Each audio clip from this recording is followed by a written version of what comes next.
सभी विद्यार्थियों को नमस्कार। मैं उमेश माथुर क्लासेज ऑनलाइन पर आपका स्वागत करता हूं। आप पढ़ रहे हैं प्रोबेबिलिटी, प्रायिकता। पिछली क्लास में आपने पढ़ाया था प्रायिकता का योग प्रमेय, एडिशन थ्योरम ऑफ प्रोबेबिलिटी। आज उससे हम आगे बढ़ते हैं। प्रतिबंधात्मक प्रायिकता, कंडीशनल प्रोबेबिलिटी। तो कंडीशनल प्रोबेबिलिटी, इसका क्या मीनिंग है? ये कोई घटना विशेष हो जाने के बाद दूसरी घटना के होने की प्रायिकता को बताती है। जैसे ये सैंपल स्पेस है, सपोज ये सैंपल स्पेस है आपका,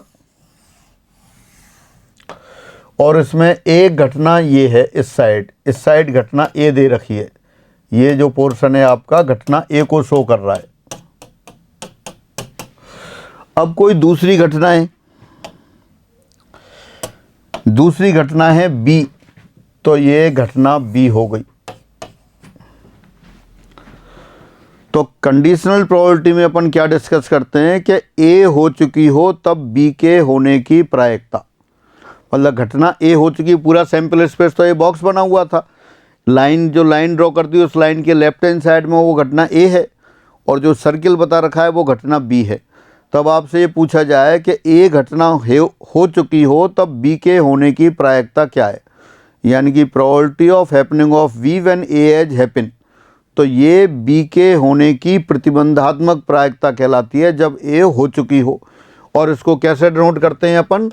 जैसे probability of B oblique A, इस तरह से लिखते हैं, बी ऑब्लिक ए, या इसको ऐसे लिख देते हैं प्रायिकता ऑफ बी अपॉन ए।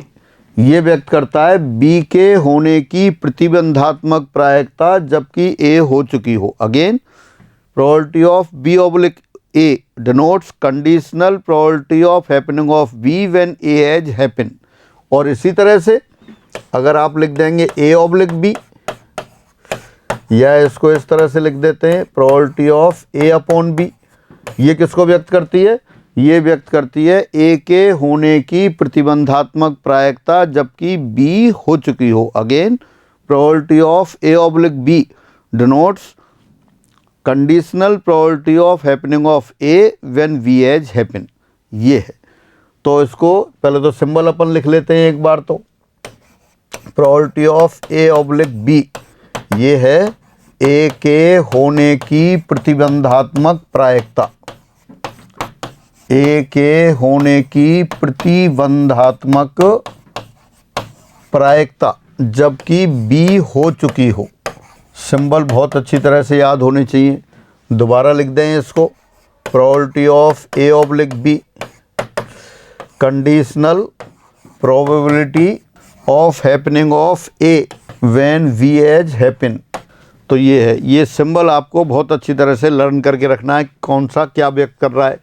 इसी तरह से अगर ये होता probability of B oblique A, तो ये व्यक्त करती है बी के होने की प्रतिबंधात्मक प्रायिकता जबकि ए हो चुकी हो। Again, probability of B oblique A denotes conditional probability of happening of B when A has happen.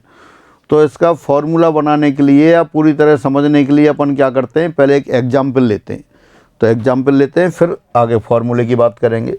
अब एक क्वेश्चन लिख दिया आपको, एग्जाम्पल 70। माना एक बामन ताश की गड्डी से एक पत्ता निकालने पर उसके कोई दरबारी यानी कि जो दरबार में बैठते हैं, राजा, रानी या गुलाम होने की घटना ए है, और उसके लाल पत्ता होने की घटना बी है। तब probability of A oblique B और probability of B oblique A आपसे पूछा है। पहले एग्जाम्पल की सहायता से करते हैं, फिर फॉर्मूले की बात करेंगे। Again, let A be the event of drawing a court card. Court card means either king or queen or jack from a pack of 52 playing cards. And B, event of drawing a red card. Then find probability of A oblique B and probability of B oblique A. तो देखो इसको कैसे करते हैं अपन। A तो आपने क्या बता दिया, घटना A तो है ताश की गड्डी से एक दरबारी निकालने की घटना, to draw a court card from the pack of 52 playing cards. और बी क्या है? बी है ताश की गड्डी से लाल पत्ता निकालने की घटना। To draw a red card from the pack of 52 playing cards. ये दो घटनाएं दे रखी हैं आपको, दोबारा देख लेते हैं। माना ए ताश की बामन गड्डी से एक पत्ता निकालने पर दरबारी होने की घटना ए और लाल पत्ता होने की घटना बी है। अब इसका अपन सैंपल स्पेस बनाते हैं। सैंपल स्पेस बना लिया आपने ये इस तरह से। अब एक तरफ तो लाल पत्ते होंगे और एक तरफ काले पत्ते होंगे, तो लाल पत्ते किस साइड हैं? लाल पत्ते आपने ले लिए, सपोज लाल पत्ते इस साइड हैं,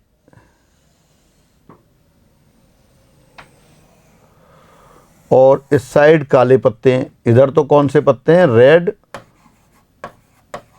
लाल, और इधर कौन से पत्ते हैं? इधर वाले पत्ते हैं आपके ब्लैक, काले। अब दरबारी किधर होंगे?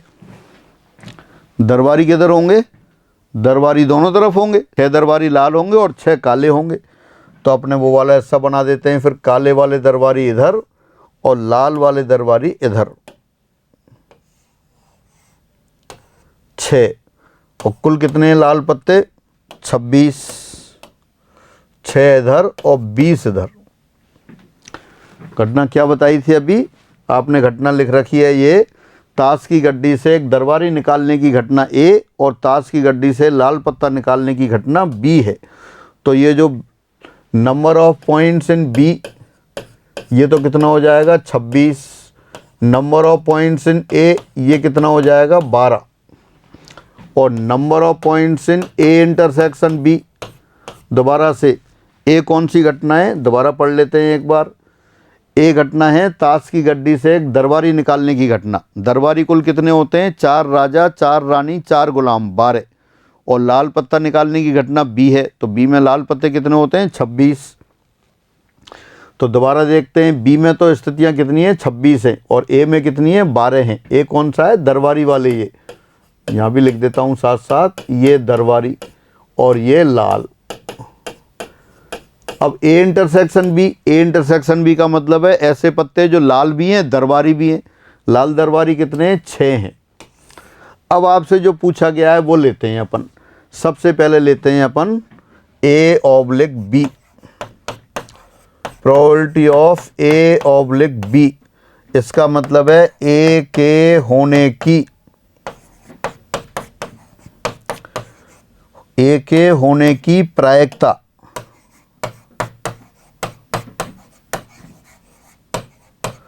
जबकि बी हो चुकी हो। Probability of A oblique B क्या है? ए के होने की प्रायिकता, प्रायिकता बल्कि उसको कहेंगे प्रतिबंधात्मक प्रायिकता, कंडीशनल प्रोबेबिलिटी, जबकि बी हो चुकी हो। अब अपने क्वेश्चन में देखें, बी क्या था अपने पास? लाल पत्ता निकालने की घटना बी थी, और ए क्या है? दरबारी होने की। तो अब ये क्वेश्चन क्या कह रहा है? Probability of A oblique B निकालें, यानी कि ए के होने की प्रतिबंधात्मक प्रायिकता जबकि बी हो चुकी हो। बी हो चुकी हो इसका मतलब है लाल पत्ता निकाला जा चुका हो। बी क्या है? लाल पत्ता निकालने की प्रायिकता। और ए क्या है? लाल पत्ता निकालने की घटना। और ए क्या है? दरबारी निकालने की घटना। अब आपसे पूछा है probability of A oblique B, probability of A oblique B, A के होने की प्रतिबंधात्मक प्रायिकता जबकि बी हो चुकी हो। बी हो चुकी हो यानी कि लाल पत्ता निकाला जा चुका हो। लाल पत्ता निकाला जा चुका हो तब ए के होने की, यानी कि तब उसके दरबारी होने की प्रायिकता। दोबारा से, probability of A oblique B, probability of A oblique B यानी कि ए के होने की प्रतिबंधात्मक प्रायिकता जबकि बी हो चुकी हो, यानी कि जब लाल पत्ता निकाला जा चुका हो, लाल पत्ता निकाला जा चुका हो, तब इस पत्ते के दरबारी होने की प्रायिकता ये है आपके पास। वहाँ तो आपने प्रायिकता वैसे लिख दिया भाषा में, तो यही छोड़ देते हैं। क्या लिखा? Probability of A oblique B, probability of A oblique B, A के होने की प्रतिबंधात्मक प्रायिकता जबकि बी हो चुकी हो। अपने एग्जाम्पल में क्या है? जब लाल पत्ता निकाला जा चुका हो, बी हो चुकी हो यानी कि गड्डी से लाल पत्ता निकाला जा चुका है, लाल पत्ता आपने निकाल लिया और वो अपने पास है। अब क्या प्रायिकता है कि लाल पत्ता दरबारी और हो। लाल पत्ते कुल कितने हैं आपके पास? 26। 26 में से दरबारी कितने, 6, तो इसका मतलब ये वाली प्रायिकता कितनी हो गई आपके पास, ये हो गई 6/26। 26 क्या है, लाल पत्ता निकाले जाने की स्थितियां, यानी कि number of points in B, और लाल में दरबारी कितने, 6, तो ऊपर क्या है कि लाल और दरबारी में कॉमन, तो ए इंटरसेक्शन बी। दोबारा से स्टार्टिंग से, probability of A oblique B, conditional probability of happening of event A when B has happen, B has happen means red card has drawn, red card has drawn, then what is the probability that this drawn card is court card also, यानी कि दरबारी वो लाल पत्ता निकाला जा चुका, लाल पत्ता कितने तरह से निकाल गया, 26 तरीके से, इन 26 में दरबारी कितने, 6 हैं, तो ये 6/26 प्रायिकता आ गई।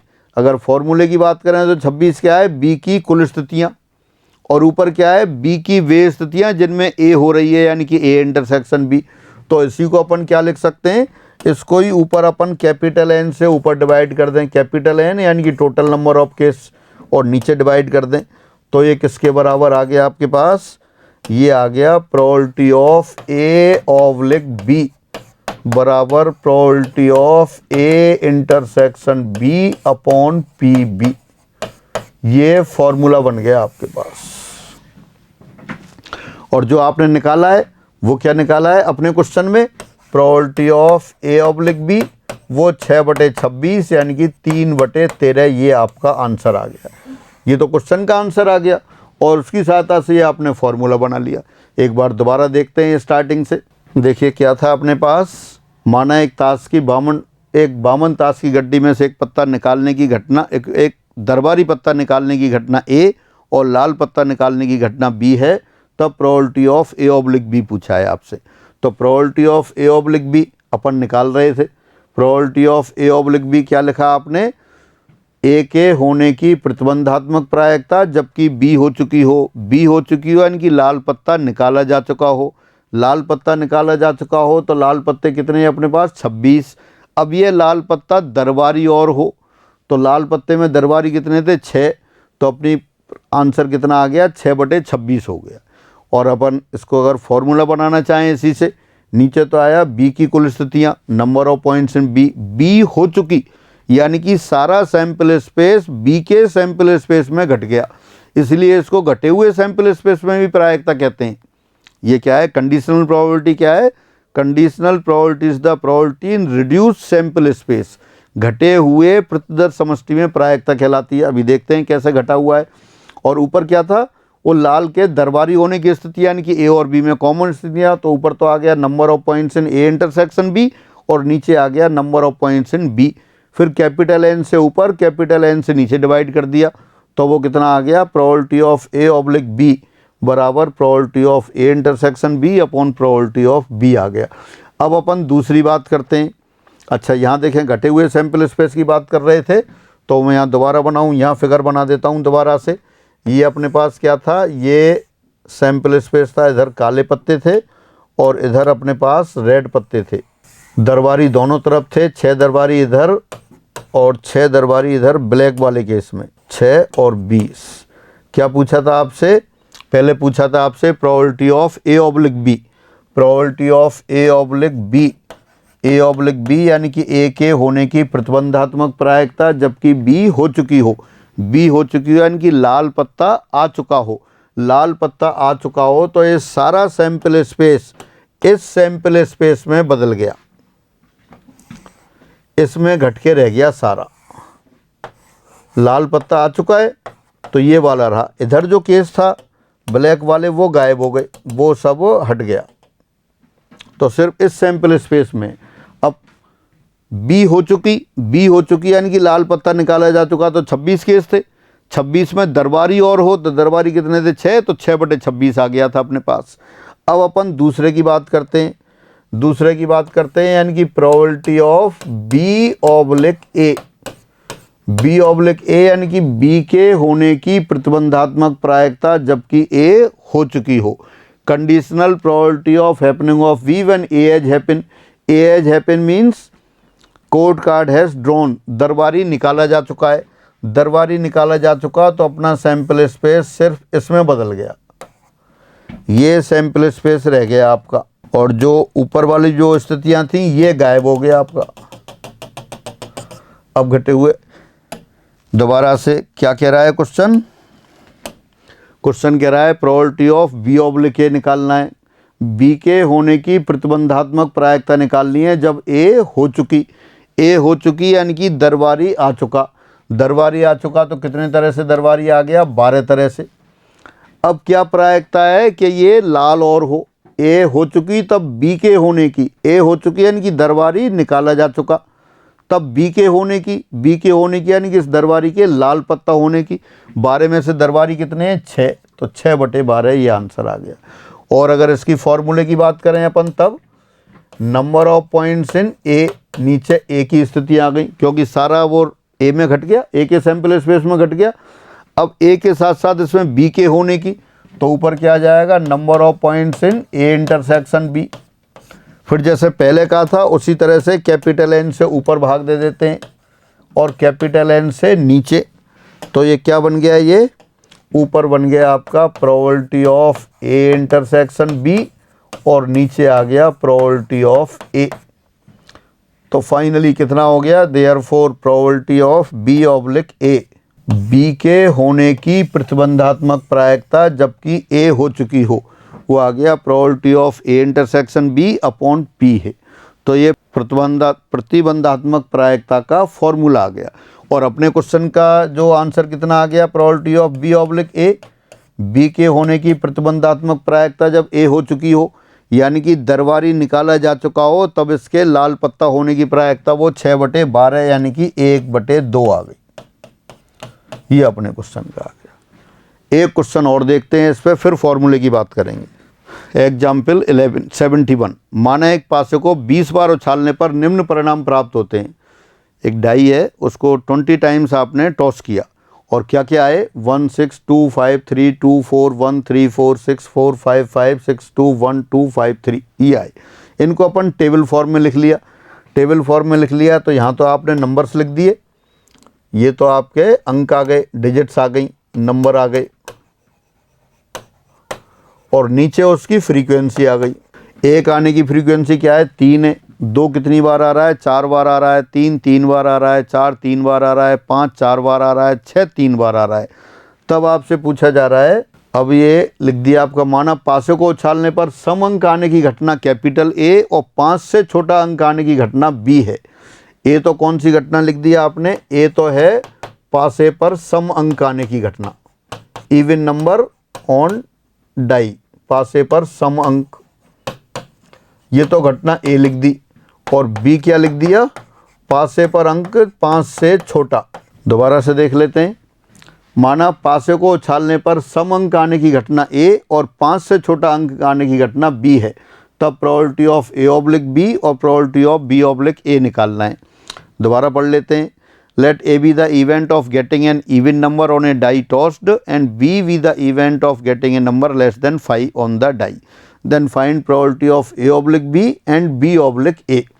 दोबारा से पासे पर सम अंक आने की स्थितियाँ, जब आप पासे को उछाल रहे हैं, कितने 20 बार उछाला था, तो 20 बार उछाला था अपने पास, तो उसमें जो जो स्थितियाँ आई थी वो आपके पास लिखी है, उनको देख लेते हैं दोबारा से। देखिए, number of cases of even number, सम अंक या सम संख्या, इवन डिजिट, और you can say even number. Even number आने की स्थितियां कौन कौन सी बन रही हैं वो देख लेते हैं आप। सम अंक, सम अंक कौन कौन से? 2 है, 4 है, 6 है। 2 कितनी बार आया? 4 बार। 4 कितनी बार आया? 3 बार। और 6 कितनी बार आया? 10 बार। तो ये 10 बार सम अंक आ रहा है। और फिर या आप कह सकते हो सम अंक आने की स्थिति है, यानी कि आप कह सकते हो number of favourable cases of event ए 10। और बी क्या है? अंक जो आया है वो 5 से छोटा है। 5 से छोटा अंक का मतलब क्या है? 5 से छोटे अंक का मतलब है 1 2 3 4 कुछ भी आ गया हो। तो ये कितना है? 3 4 7, 7 और 3 10, 3 13। इसकी स्थितियाँ कितनी हैं? इसकी स्थितियाँ 13 है। यह आप कह सकते हो number of favourable cases of event B, ये 13 है। अब ए और बी में कॉमन कितनी है वो और देख लेते हैं। Number of points common in A and B, यानी कि number of points in A intersection B. A तो क्या है, समअंक है, और बी क्या है, 5 से छोटा है। तो 5 से छोटे समअंक कौन से हैं, 2 और 4। 2 कितनी बार आ रहा है, 4 बार। 4 कितनी बार आ रहा है, 7 बार। तो ये 7 है। दोबारा से देखो क्वेश्चन क्या है। एक पासे को आपने 20 बार उछाला, 20 बार उछालने पर जो अंक आए उनकी फ्रीक्वेंसी आपने नोट कर ली, वो दे रखी है आपको। अब 2 घटनाएं हैं। घटना ए तो क्या है आपके पास, सम अंक आने की घटना ए है, ये पढ़ लेते हैं दोबारा से। सम अंक आने की घटना ए है, तो ए की अनुकूल स्थितियां क्या हैं, आपने कैलकुलेट कर ली, अभी 10 है।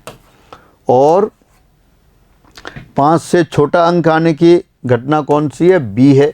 और बी आने की स्थितियां कौन सी हैं, 13 हैं, वो आपने लिख ली। यहाँ देख सकते हैं बी के होने की स्थितियां, बी की अनुकूल स्थितियां 13 और ए की अनुकूल स्थितियां 10 हैं। और दोनों की जो कॉमन स्थितियां हैं वो भी अपन लिख लेते हैं। वो ए इंटरसेक्शन बी, वो 7 है। अब आपसे क्या पूछा है, अब आपसे कह रहा है probability of A oblique B निकालें। तो probability of A oblique B यानी ए के होने की प्रतिबंधात्मक प्रायिकता जबकि बी हो चुकी हो, ये है आपके पास probability of A oblique B, conditional probability of A when B has happen. और अपने क्वेश्चन में क्या है, पासे को उछालने पर 5 से छोटा अंक आ चुका हो तब इसके सम अंक होने की प्रायिकता, वो मैं नीचे लिख देता हूँ। पासे पर बी हो चुकी है, पासे पर 5 से छोटा अंक आ चुका हो, 5 से छोटी संख्या या अंक आ चुका हो, तब इसके सम संख्या होने की प्रायिकता। तो देखें 5 से छोटा अंक कितने प्रकार से गिर रहा था, आपने पासा फेंका और पासा फेंका कैसा आ गया, 5 से छोटा अंक आ गया। 5 से छोटा भी आपने लिख रखा है कितने तरह से, 13 तरह से। अब उन 13 अंकों में सम अंक कितने प्रकार से, दोबारा देख लेते हैं। बी यानी कि क्या था, अंक 5 से छोटा है, वो 13 प्रकार से आ रहा था। 5 से छोटा क्या है, 1 2 3 4 कुछ भी आ जाए। 1 3 बार आ रहा था, 2 4 बार, 3 3 बार, 4 3 बार, तो अपन ने जोड़ा तो 13 प्रकार से। अब 13 में सम अंक कौन सा है, यानी कि 2 या 4, वो कितने तरह से, 7 तरह से आया। तो अपने पास यहाँ क्या आ जाएगा फिर, ये 7/13 आ गई। और अगर अपन इसको वैसा देखें, probability of A oblique B, नीचे कौन सी स्थितियाँ आ गई, बी के होने की कुल स्थितियाँ, क्योंकि क्या कह रहे हैं अपन, A oblique B, probability of A oblique B निकालें। ए ऑब्लिक बी क्या है, ए के होने की प्रतिबंधात्मक प्रायिकता जबकि बी हो चुकी हो। बी हो चुकी हो यानी कि पासा फेंकने पर अंक 5 से छोटा आ चुका हो, तो वो 13 प्रकार से आ रहा था। 13 यानी कि बी की कुल स्थितियाँ। अब उन 13 में सम अंक कितने प्रकार से, यानी कि ए कितने बार हो रही है, यानी कि ए और बी के कॉमन स्थिति आ गई। तो यहाँ number of points in A intersection B हो गया। फिर वही पहले की तरह से कैपिटल एन से ऊपर डिवाइड कर दिया आपने और कैपिटल एन से नीचे डिवाइड कर दिया। तो क्या आ गया, ये आ गया therefore probability of A oblique B बराबर आता है probability of A intersection B upon P B, ये आया। अब दूसरा केस लेते हैं। ये तो क्या आ गया, probability of A oblique B. अपना जो आंसर है, आंसर तो आपके पास आ गया कितना, 7/13। Probability of A oblique B का क्या मतलब था, ए के होने की प्रतिबंधात्मक प्रायिकता जबकि बी हो चुकी हो। बी हो चुकी हो यानी कि अंक 5 से छोटा आ चुका हो तब उसके सम होने की प्रायिकता।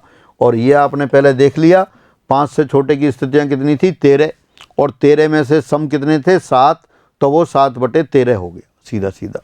अब अपन दूसरा वाला केस लेते हैं। दूसरा वाला केस क्या है,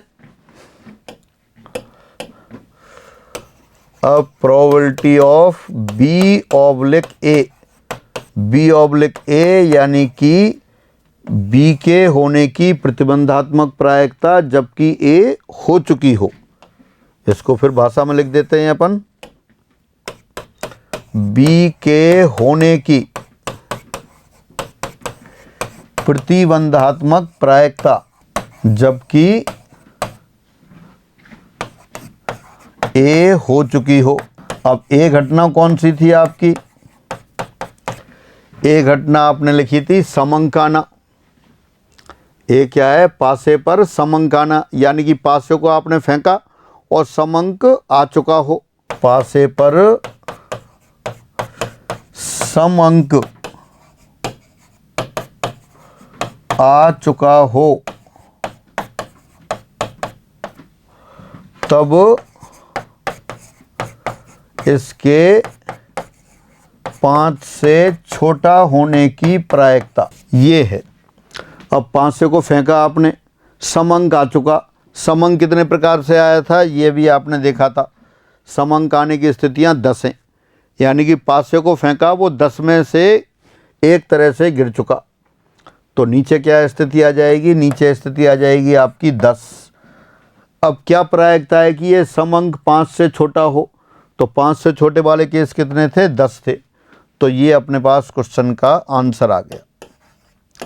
लेकिन आंसर के साथ साथ इससे अपन फॉर्मूला भी फॉर्म करना चाहते हैं, तो फॉर्मूला फॉर्म करने के लिए फिर लिख लेते हैं इधर, probability of B oblique A, B के होने की प्रतिबंधात्मक प्रायिकता जब ए हो चुकी हो। ए हो चुकी हो तो सारा सैंपल स्पेस ए में कन्वर्ट हो गया, ए में रिड्यूस हो गया, तो नीचे ए की स्थिति आएंगी। अब क्या प्रायिकता है कि इसमें बी हो, यानी 5 से छोटा हो, तो ऊपर आएगा probability of A intersection B. अब जैसे पहले दिया था उसी तरह से कैपिटल एन से ऊपर डिवाइड करते हैं और कैपिटल एन से नीचे डिवाइड कर देते हैं।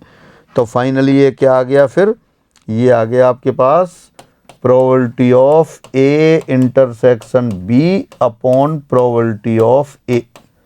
ये किसके बराबर आया? Probability of B oblique A के बराबर आया। तो इस तरह से दो फॉर्मूले आ गए आपके पास। एक तो आ गया probability of A oblique B, ये तो होता है probability of A intersection B upon P B, और probability of B oblique A, probability of A intersection B upon P ए।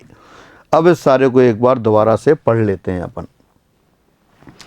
प्रतिबंधात्मक प्रायिकता, जब एक घटना ए की प्रायिकता दूसरी घटना बी के होने पर निर्भर करती हो, तब बी के घट जाने पर ए के होने की प्रायिकता को घटना ए की प्रतिबंधात्मक प्रायिकता कहते हैं, और इसे संकेत probability of A oblique B से प्रदर्शित करते हैं। हम probability of A oblique B को घटना ए की प्रतिबंधात्मक प्रायिकता जबकि बी घट चुकी है पढ़ते हैं।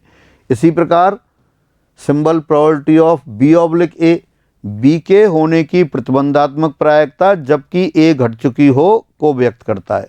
एक बार दोबारा पढ़ते हैं। Conditional probability, if A and B be two events associated with a random experiment and probability of happening of event A depends on happening of event B, then probability of happening of event A when event B has already occurred is called conditional probability of event A when V has happened, and it is denoted by the symbol probability of B oblique A. Similarly, probability of B oblique A denotes the conditional probability of V when event A has occurred, or you can say A has happened. तो ये तो symbol की बात हुई, symbol की बात हुई। फिर इनके पास फॉर्मूले की बात करते हैं। तो फॉर्मूले अभी अपन ने डिस्कस किए थे, अब एक बार दोबारा पढ़ लेते हैं उनको। घटना ए की प्रतिबंधात्मक प्रायिकता जबकि बी घट चुकी हो, यानी probability of A oblique B, इसको लिख सकते हैं probability of A oblique B, या आप लिख रहे हैं probability of A upon B. किसके बराबर है? Probability of A intersection B upon probability of B. Again, conditional probability of happening of event A when V has happened is probability of A intersection B upon PB। और इसी प्रकार घटना B की प्रतिबंधात्मक प्रायिकता जबकि A घट चुकी हो, वो probability of B oblique A आएगी। वो किसके बराबर हो जाएगी? probability of A intersection B upon PA। तो ये अपने पास जनरल फॉर्मूले हो गए। इनकी सहायता से ही अपन जब क्वेश्चंस करेंगे, दो एग्जाम्पल अपन ने देखे थे और बाकी फिर आगे बढ़ते हैं। यदि ए और बी दो घटनाएं इस प्रकार हैं कि पी ए बराबर 1/2, पी बी बराबर 1/3 और probability of A union B बराबर 7/12, तब probability of A oblique B और probability of B oblique A की गणना करो। Again, if A and B are two events in such a way that probability of happening of A is 1/2, probability of happening of B is 1/3 and probability of A union B is 7/12, then find the probability of A intersection A oblique B and probability of B oblique A। अभी आप फॉर्मूले निकाल चुके हैं, आप पढ़ चुके हैं पीछे। probability of A oblique B ये किसके बराबर है? probability of A intersection B upon PB। तो यहाँ A यूनियन B दे रखा है, A इंटरसेक्शन B तो है नहीं, तो पहले A इंटरसेक्शन B निकालें। ये तो आपके पास प्रोबेबिलिटी दे रखी है, तो देखो यहीं से निकालते हैं अपन, कैलकुलेट करते हैं। Since probability of A union B किसके बराबर होता है? ये होता है probability of A plus probability of B minus probability of A intersection B. Therefore probability of A union B कितना दे रखा है आपको? 7/12 दे रखा है। ए यूनियन बी कितना है? 7/12, तो यहाँ लिख देते हैं 7/12। प्रोबेबिलिटी ऑफ ए कितना दे रखा है? 1/2। प्रोबेबिलिटी ऑफ बी कितना दे रखा है? 1/3 minus probability of A intersection B, ये निकाल लेते हैं। अब ये शिफ्ट कर दिया आपने इधर। Probability of A intersection B ये बराबर हो गया 7/12 माइनस 1/2 प्लस 1/3।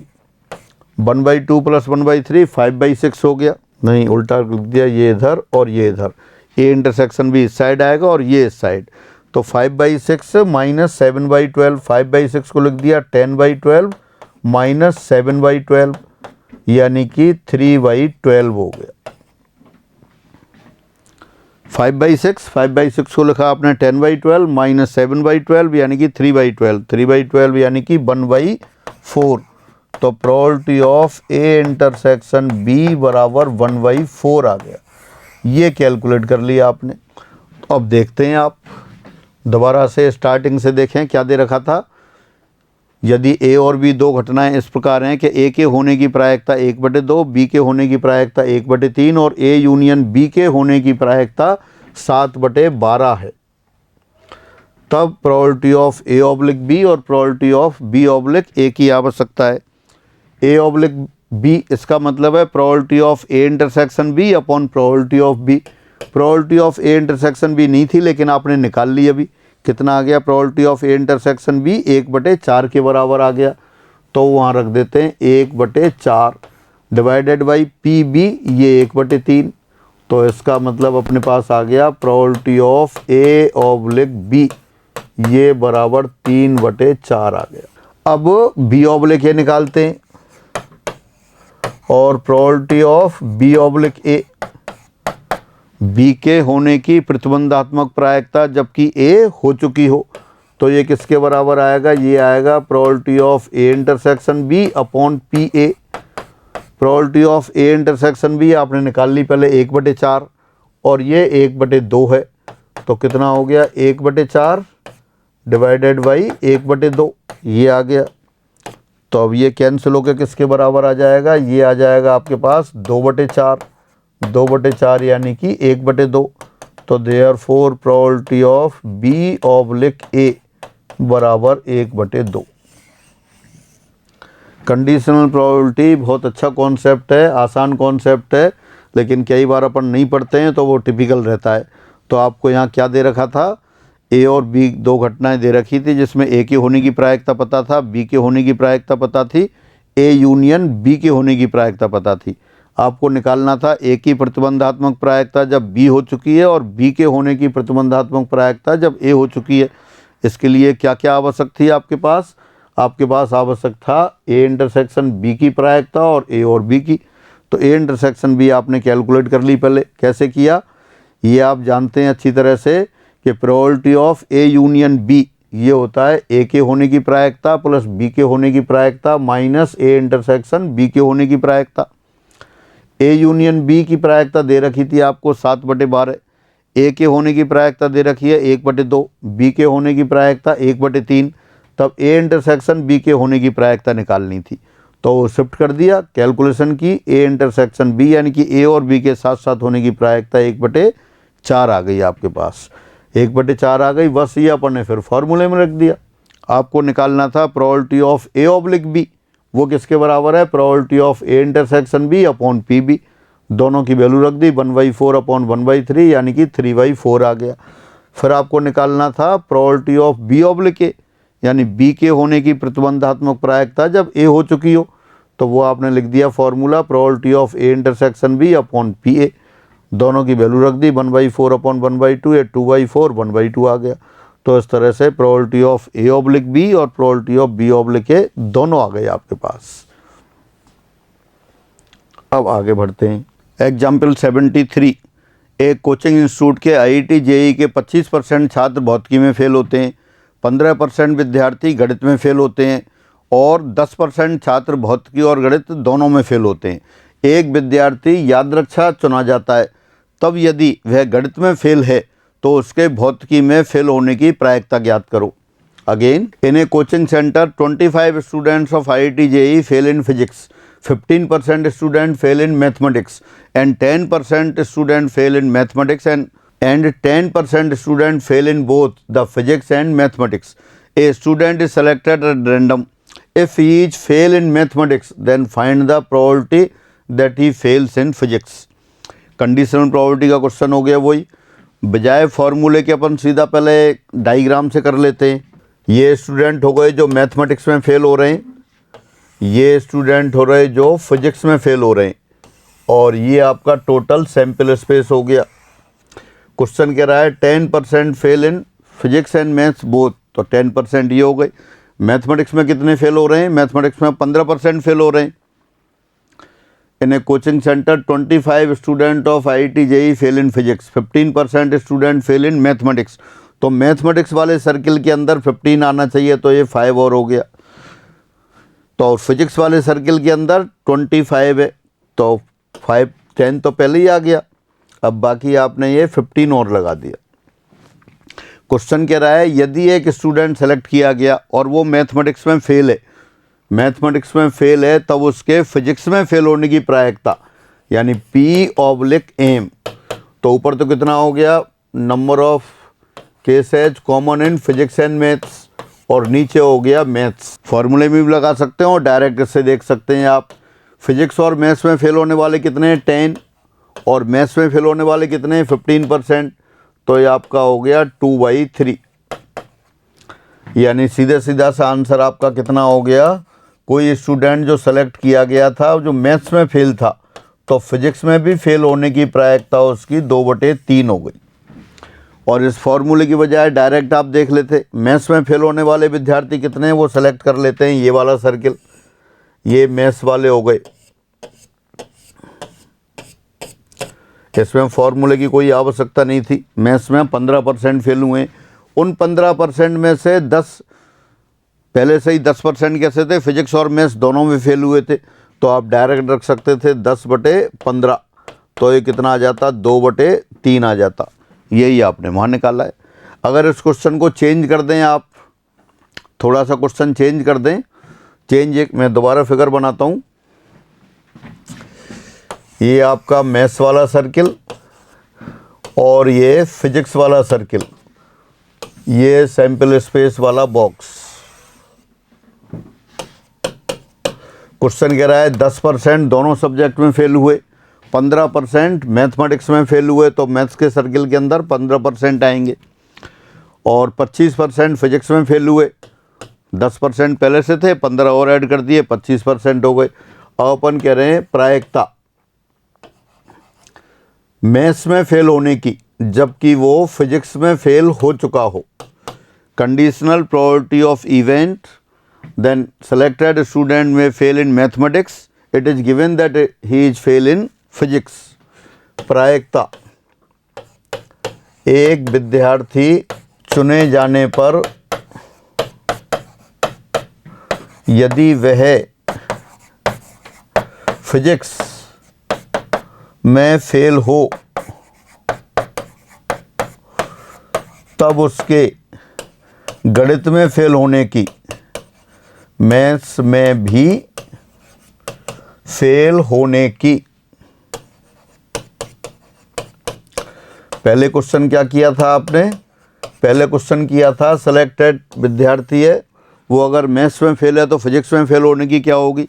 अब अपन ने क्या किया है, फिजिक्स में फेल है तो गणित में फेल होने की। तो कितना हो जाएगा? फिजिक्स में फेल होने वाले कितने थे कुल? 25%। अगर सारे स्टूडेंट को 100 मान लें तो 25 स्टूडेंट फेल हो गए फिजिक्स में। अब उनमें 25 में से मैथ्स और फिजिक्स दोनों में कितने थे? 10। तो ये 10/25 हो गया। यानी फाइनली ये हुआ मैथ्स में फेल होने की जब फिजिक्स में फेल होने वाला सेलेक्ट कर लिया गया हो। तो कितना आ जाएगा? ये 2/5 आ गया। तो एक ही क्वेश्चन के आपने दो पार्ट किए। दोबारा से पढ़ लेते हैं क्वेश्चन। क्वेश्चन ये था, एक कोचिंग इंस्टीट्यूट के IIT JEE के छात्र हैं, उसमें 25% छात्र फिजिक्स में फेल हुए, 15% छात्र गणित में फेल हुए और 10% दोनों में फेल हुए। तो आपसे पूछा गया था, यदि एक विद्यार्थी का एट रैंडम सिलेक्शन किया जाता है, गणित में फेल है तो फिजिक्स में फेल होने की। तो गणित में फेल है तो यानी कि वो 15% में से एक चुना, और 15 में से 10 स्टूडेंट कैसे थे? अगर 100 टोटल स्टूडेंट ले लें, 15 मैथ्स में फेल हुए और 15 में से 10 ऐसे थे फिजिक्स मैथ्स में दोनों में हुए, तो वो 10/15 हो गया था। अब अपन ने क्वेश्चन चेंज कर दिया। अगर चुना हुआ छात्र फिजिक्स में फेल हो तब उसके मैथ्स में फेल होने की प्रायिकता है। तो फिजिक्स में कितने हो रहे हैं? 25। ये आपने सॉल्व कर लिया था। फिजिक्स वाले सर्किल के अंदर कितने हैं? यहाँ फिजिक्स वाले सर्किल के अंदर हैं आपके पास 25 स्टूडेंट। तो 25 में से कोई एक सेलेक्ट किया और एक सेलेक्ट किया, अब उसके मैथ्स में फेल होने की क्या प्रायिकता है? तो 25 में से 10 थे तो वो 10/25, यानी कि probability that selected student fail in mathematics when it is given it is fail in physics, तो 2/5 हो गया। तो दोनों प्रॉब्लम आपकी ये सॉल्व हो गई। तो इस तरह से प्रतिबंधात्मक प्रायिकता के आपने कॉन्सेप्ट देखा और उस पर कुछ एग्जाम्पल देखे, और इसके आगे और एग्जाम्पल लेते हैं फिर अपन अगली क्लास में लेते हैं। आज की क्लास में इतना ही। सभी को नमस्कार।